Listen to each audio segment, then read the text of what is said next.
Allons maintenant parler du point de partage d'un segment. Nous avons vu précédemment la notion de point milieu. Donc, il est possible de déterminer les coordonnées d'un point P qui partage un segment AB en deux parties à l'aide d'une fraction ou d'un rapport. Donc, le point milieu est à la demi du segment, mais il pourrait y avoir d'autres fractions, d'autres rapports pour déterminer le point de partage. Donc, on peut exprimer justement cette notion-là de partie à l'aide d'une fraction qui a la forme A sur B, comme une demi, un tiers, un trois quarts du segment. Ou on pourrait utiliser un rapport M pour N. Donc, dans une proportion, par exemple, 3 pour 4, 1 pour 2. Donc, on verra la signification dans quelques instants.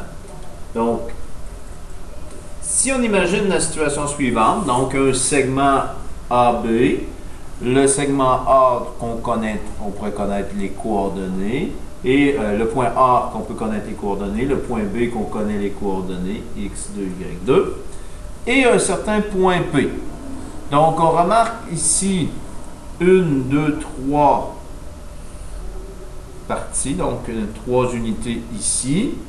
1, 2, 3, 4, 5 unités ici, pour un total de 8 unités ici.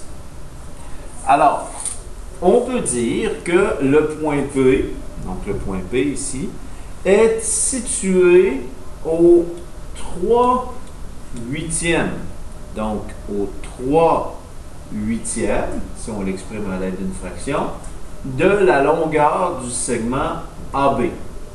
La première lettre ici qu'on nomme, c'est le point de départ, donc à partir de A.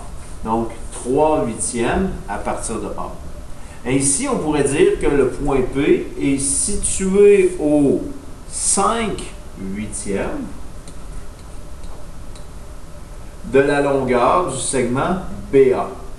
Donc, on part de B à partir de B. Donc, au 5 huitièmes à partir de B. Donc, les deux premiers, le point P, on l'a exprimé en fraction. Maintenant, si on voulait exprimer ça en rapport, donc, on dirait que le point P est partage. Partage, pas le point P partage. Donc, on l'a ici, il faudrait l'enlever. Donc, le point P partage le segment AB à partir de A dans un rapport qui serait de 3 pour 5. Donc, à partir de A, 3 pour 5, donc ce qui nous reste ici ensuite. De même, si on veut l'exprimer avec un rapport, mais à partir du point B. Donc, le point P partage le segment BA. Donc, BA, on part de B. Dans un rapport 5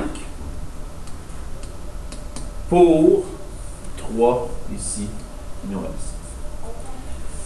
Donc, important de bien saisir la notion de fraction et de rapport dans le point de partage. Maintenant, si on veut déterminer les coordonnées d'un point P situé à une fraction A sur B d'un segment AB à partir de A, okay. Donc à partir de A, on numérote toujours le point A comme étant le point numéro 1. Okay, donc, on utilise toujours les coordonnées x1, y1 pour le point de départ.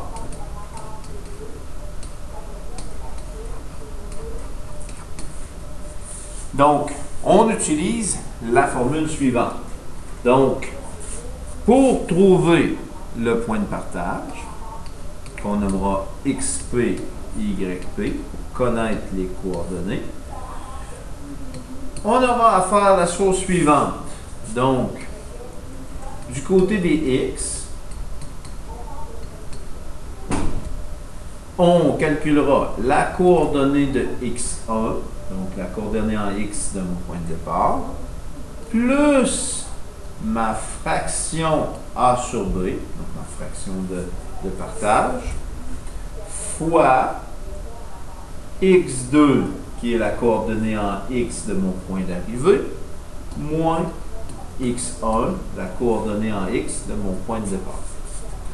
Maintenant, on procède de la même chose pour la coordonnée en y. On part de y1, donc la coordonnée en y de mon point de départ, plus ma fraction qui multiplie y2, donc la coordonnée en y de mon point d'arrivée, moins y1.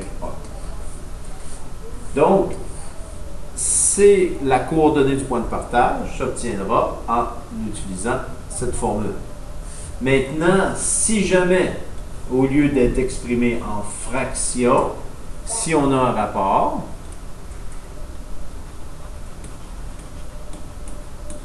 ben, on le transforme. Donc, il faut voir le lien ici. Si on dit dans un rapport 3 pour 5, ben, c'est l'équivalent de 3 huitièmes en fraction. Donc, on transforme. Si on dit 5 pour 3, ben, c'est l'équivalent de 5 huitièmes en fraction. Donc, si jamais, dans la question, on parle d'un rapport plutôt que d'une fraction, on le transforme en fraction pour pouvoir l'utiliser. Nous verrons dans quelques instants un exemple pour voir l'application de cette formule.